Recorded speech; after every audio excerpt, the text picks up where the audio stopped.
আসসালামু আলাইকুম।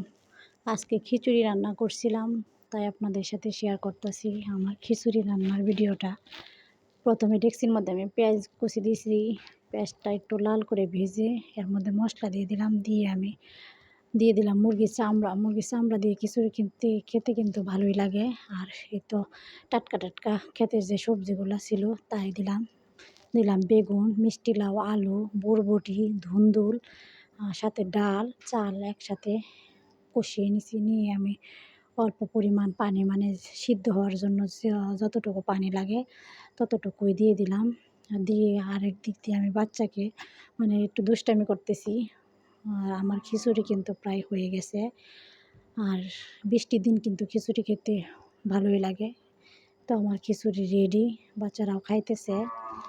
আর ফাঁকে ফাঁকে ছেলের সাথেও দুষ্টামি করতেছি রান্নার ফাঁকে ফাঁকে। তো বলতেছে গামছা দিয়া ওকে ভূত বানিয়ে দিতে, তাই ভূত বানিয়ে দিলাম। আর কেমন হলো অবশ্যই কমেন্টসে জানাবেন। ফাঁকে ফাঁকে বাচ্চাদের সাথেও খেলতে হয়। আর আমার এদিকে মুরগিকে ডিম দিয়ে বসাইছিলাম, সবগুলা ডিমে নষ্ট করছে, তাই ওকে গোসল করাইয়া দিছি যাতে কুচ্চাটা ভাঙ্গে যায়। কুচ্চা ভাঙ্গে গেলে কিন্তু আবার নতুন করে ডিম পারবে। আর এই তো আমার লাউ, কার কার লাউ পছন্দ। আর এখন কিন্তু সবজির যে দাম, আর সবজি কিন্তু পাওয়া যায় না। আমার কিন্তু প্রায় সব ধরনের সবজি আছে। লাউ আছে, মিষ্টি লাউ, এদিক দিয়ে আলু, ধুন্দুল, বেগুন, ঢেঁড়স, মানে সব সবজি আছে। কার কার লাগবে অবশ্যই কমেন্টসে জানাবেন। আর সবার দাওয়াত রইল, সবাই সবজি খাওয়ার জন্য চলে আসতে পারেন।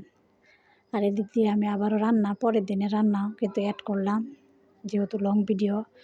ডিম ভেঙে আমি মানে লাউ দিয়ে রান্না করতেছি। ডিমটাকে একটু ভেজে পরে লাউ দিয়ে দিছি। দিয়ে একটু ম্যাগি মশলা দিয়ে দিলাম, যেহেতু কারেন্ট ছিল না। আমি মানে জিরা আর আদা বেটে দিতে পারছি না, তাই আমি দিয়ে দিলাম ম্যাগি মশলা। দিয়ে নেড়ে চেড়ে নিব, নিয়ে আমি তরকারিটা নামিয়ে নিব রুটি দিয়ে খাওয়ার জন্য। আর এভাবে কিন্তু সবজি রান্না করে রুটি দিয়ে খেলে ভালোই লাগে। হয়তো আমার রান্না প্রায় কিন্তু হয়ে গেছে। লাকড়ির চুলার রান্না কিন্তু খেতে ভালোই লাগে। আর এদিক দিয়ে আমি বেগুন ভর্তা করার জন্য মরিচটা ভেজে নিছি। মরিচটা ভেজে আমি কষলিয়ে নিতেছি। আর বেগুন ভর্তা আমি ধনিয়া পাতা দিয়ে ভর্তা বানাইছি, বিলাতি ধনিয়া পাতা।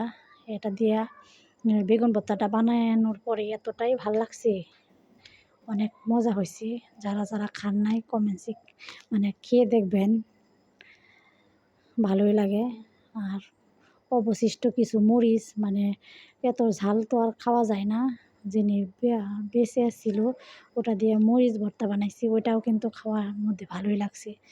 একদিকে বেগুন ভর্তা, আলু ভাজি, সাথে লেবু আর লাউ দিয়ে পাঙাশ মাছ রান্না করছিলাম পরের দিন। এগুলাই আপনাদের সাথে শেয়ার করলাম। যদি ভালো লাগে অবশ্যই লাইক কমেন্ট শেয়ার করে পাশে থাকবেন। ধন্যবাদ। আল্লাহ হাফেজ।